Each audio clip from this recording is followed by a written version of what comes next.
They are simply unteachables, believe me. You can make an effort to teach them, explain to them, show them, reveal to them, present things to them, and they are unteachables. You've been teaching at the academy for 28 years, and I must come to you in a dream and tell you that they are unteachables? Yes, they are unteachables. No matter how hard you try, nothing comes out of them. It was my advisor, Professor Reuven Kahana. He claimed at the time that there were students like that, unteachables, uneducable, lost, intellectually challenged, or just plain stupid like those in Harvard. Wait, it is not just the students who are unteachables, it is their professors too. In elite university, even at Harvard, in Columbia, everywhere in America, even at Oxford there are professorial unteachables, but we will get to those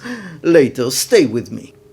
I have proof concerning the unteachables. Several years ago, I taught at a very elitist, high-ranking institution, so high that there is no way to beat it in the rankings. You are just stuck there in the ceiling, smelling the smells of heaven. In any case, I got to teach part of a course on Israel there, but there was a condition for the course. The excellent students at the excellent institution had to prove that they had learned something in this course. Therefore, before the course, we passed a knowledge test, and the same knowledge test we passed at the end of the course. Before, after.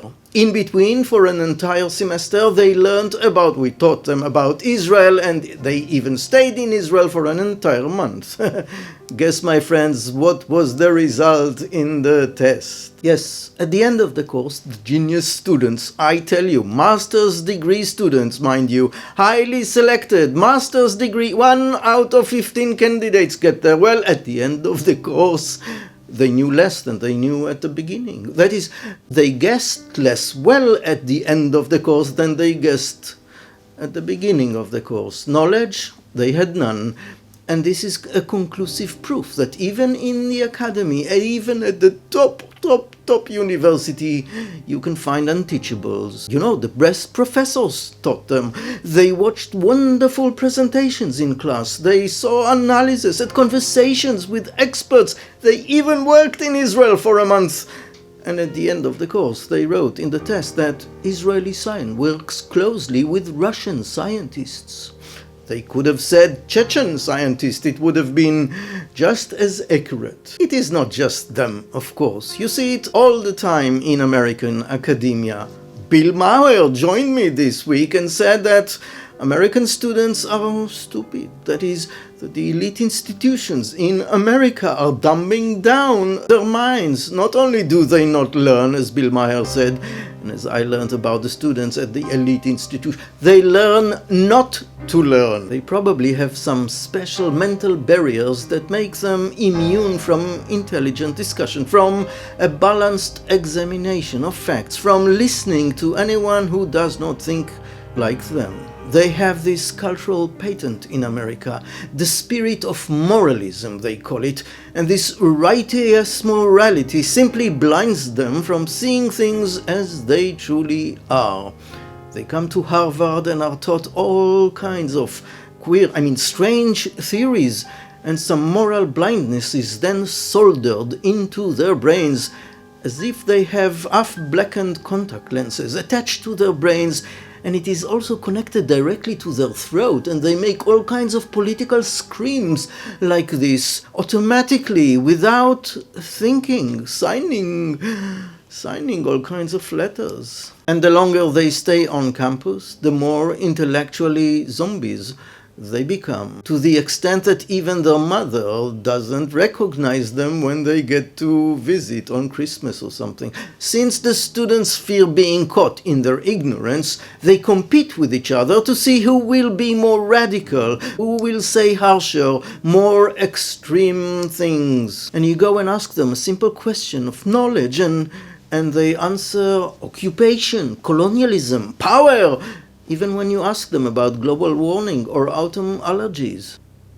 And why is it sad to see this blind academic moralism? because it serves lies. It is only an external cover for the lack of values. You see, American students can scream about some wretched professor who abused their students, but then they elect a rapist and liar as president and say nothing critical of his administration. Their government tried to cheat and append the elections. Oh, it is not on campus, they say. It's not our business. Our concern is only with Palestine. Yes, they only care about Israel, but even then they avoid reading about the situation. Why, what for? They unthinkingly sign some petition that someone prepared for them, some moral and one-sided petition, and they are eager to sign, to say, yes, I am moral too, me too, don't leave me alone on campus, I'm scared. It is dark here, Harvard Yard. And how will the Unteachables learn if these are their professors who also learned nothing in college in those days? The professors, I mean, they too learned to be morally stupid. In the previous generation, they too learned how to be unteachable, so they passed the anti-Semitic stupidity from generation to generation. They even glorify their anti-Semitic stupidity. Stupidity ex cathedra. But allow me to switch to a more serious tone, more sociological or educational tone. How can it be that academia is so full of unteachables? How can it be that you take people who are brilliant in calculus and they remain clueless no matter what you teach them morally? What in their mental mechanism blocks their learning? Why don't they really listen when dialoguing? Why can't they be presented with facts that contradict their views? And why, despite contradiction, do they remain unchanged? Really, how is it possible that you teach someone a whole semester and then, at the end of the course, they come out of it with no added value, without true understanding? What is the barrier that blocks the minds of students from learning something new, from changing, from knowing other things or knowing otherwise? We can assume that this is an emotional mechanism, an emotional block. It can be religious, it can be national, primordial, tribal. And so even university presidents, heads of scientific associations, respected professors in their fields, you read the political statements about Israel and Hamas, and you realize that they too are emotionally stuck unteachables. After all, it is not that there are no facts in the world. It is that from the world of facts they only take those who comfort them emotionally. We saw that in our classrooms. When we taught subjects that challenged the Palestinian point of view, there were Palestinian students who got up and left class. Some of them never came back. How did they manage to finish a degree? I don't know, good question. And it wasn't just them who resisted learning that challenged their worldview. At the time, Dr. Noah Appeloig conducted a study of Native Americans, which we in our ignorance call Indians. Well, when they were taught at university some Western values, some of them vomited at the end of class. They vomited the values that the white professors try to convey. So it is clear that under stupidity, ignorance, and identification against Israel, there is an emotional mechanism. And we researchers in academia, we have to ask ourselves, under what conditions the emotional barrier might be softened and neutralize the unteachables? Under what conditions could I stand in your elite class and really see that the students learn something? What needs to happen so that American senior professors in academia are freed from hidden hatred, from the hidden anti-Semitism, which blinds them to see only one side of a complex conflict?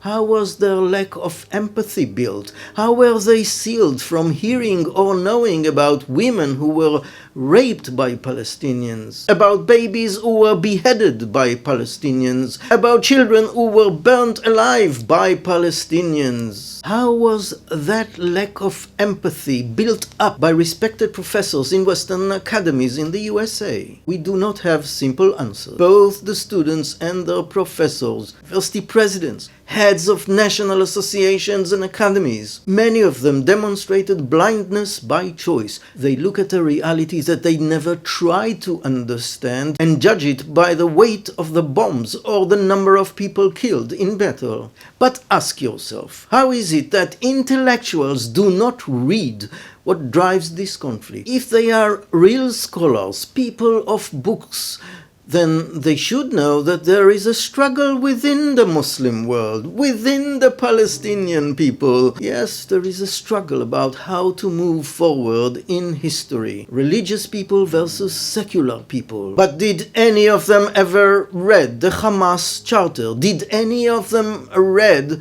what Zionism is and what it works for? Did they try to understand the ideas underlying the conflict? Because in the absence of reason, in the absence of knowledge, in the absence of basic intellectual action, that is, to read what both parties to the conflict say they will do, in the absence of reading the action plans of the parties, what kind of moral judgment do they bring to the table?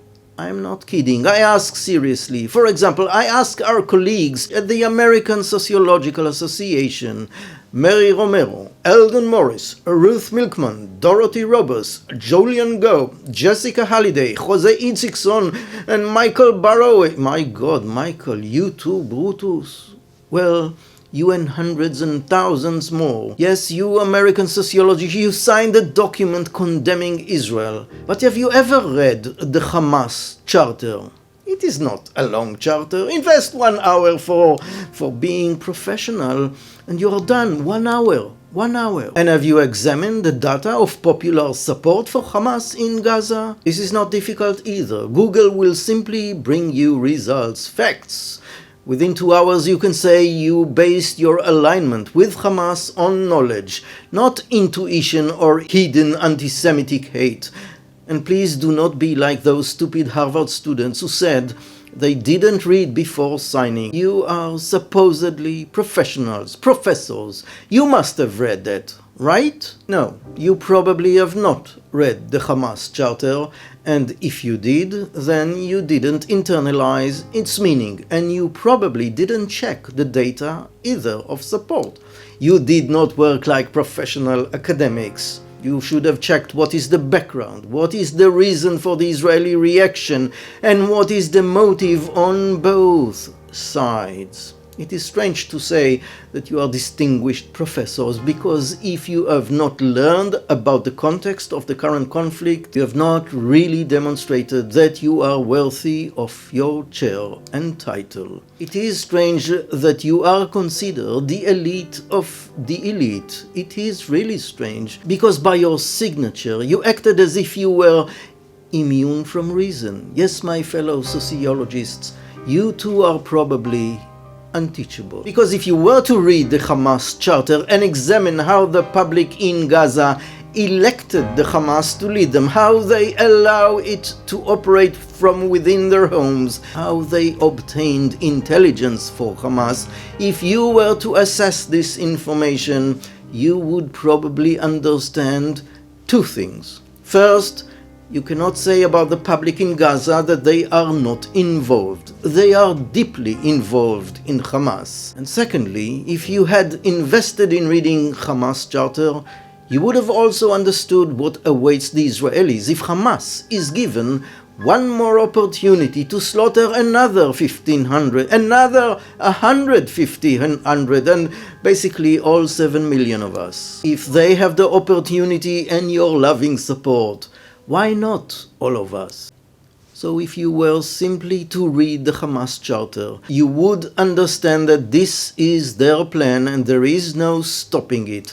And there is no room for interpretation here. No postmodern equivocation. The things are written in black and white, schwarze on white paper, just as Hitler wrote his Mein Kampf and Heydrich and Eichmann wrote the plan for the final solution to the Jewish question. And like the leaders and the citizens of the enlightened nations at the times of World War II, you also choose to side with the anti-Semites without reading their charter.